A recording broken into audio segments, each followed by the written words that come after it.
बहुत समय पहले की बात है।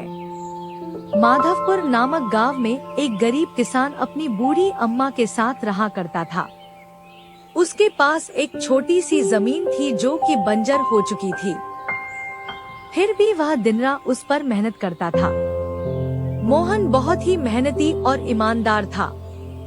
वह एक आत्मविश्वास से भरा हुआ व्यक्ति था जिसे ना हालातों से डर लगता था ना ही लोगों की बातों से। हर दिन सूरज उगने से पहले ही वह उसी आत्मविश्वास के साथ उठता और अपने खेत की ओर बढ़ता जहां सिर्फ बंजर जमीन थी, लेकिन उसके सपनों की हरियाली छिपी हुई थी। उसे यकीन था कि एक दिन उसकी मिट्टी उसे जरूर जवाब देगी, सोने जैसी फसल बनकर। ओ बेटा मोहन, तेरे लिए मैंने जमींदार से बात कर ली है। वो तुझे अपने पास काम पर रख लेंगे। तू भी जाकर उनसे एक बार बात कर ले बेटा। अब हमारे बस की बात नहीं रही। कम से कम वहां रहकर तू अपना गुजारा तो कर पाएगा। मुझे तेरा बहुत ख्याल है मोहन, इसलिए यह कदम उठाया। जाकर बात कर ले, सब ठीक हो जाएगा।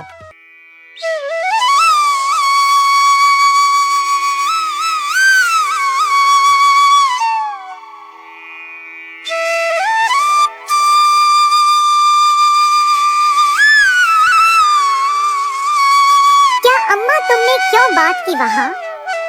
मैं नहीं जाऊंगा। हमारा खुद का खेत है तो मैं दूसरों के पास क्यों काम करने जाऊं?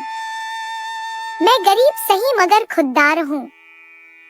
मैं अपनी मिट्टी में पला हूँ, उसी में पसीना बहाऊंगा।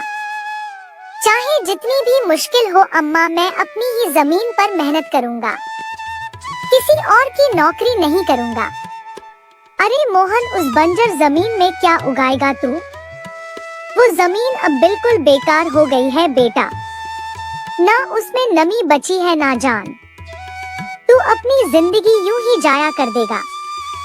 उस जमीन को संवारते संवारते मैं जानती हूँ तेरा हौसला बड़ा है, पर बेटा हौसले से पेट नहीं भरता।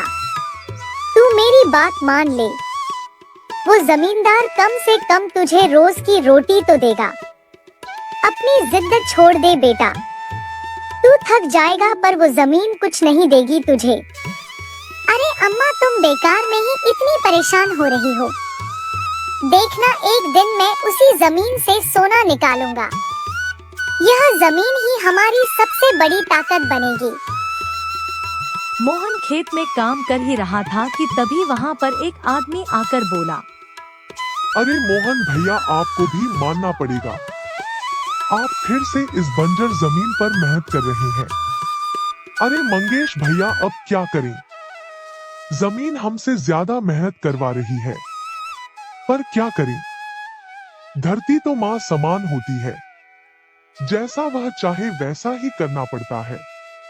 कभी सख्त हो जाती है, कभी चुपचाप सब सह लेती है, कभी बीज को छुपा लेती है तो कभी उसे जीवन दे देती है।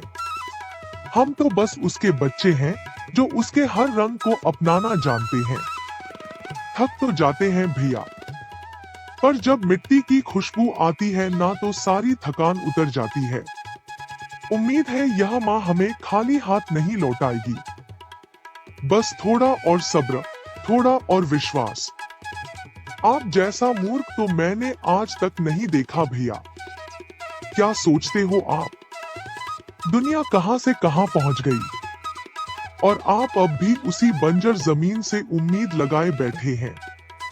मोहन के पास उस आदमी की बातों का कोई जवाब नहीं था। वह वहां से अपने घर चला जाता है। जब दोपहर को मोहन थक हार कर घर पहुंचता है तो देखता है कि माँ बुझे हुए चूल्हे के पास चुपचाप बैठी है। क्या हुआ अम्मा? तुम ऐसे क्यों बैठी हो? खाना क्यों नहीं बनाया? क्या बात है? बेटा, चूल्हा जलाने के लिए लकड़ियाँ नहीं है, इसीलिए चूल्हा कैसे जलेगा? बस इतनी सी बात है अम्मा। मैं अभी जाकर ले आता हूँ लकड़ियाँ।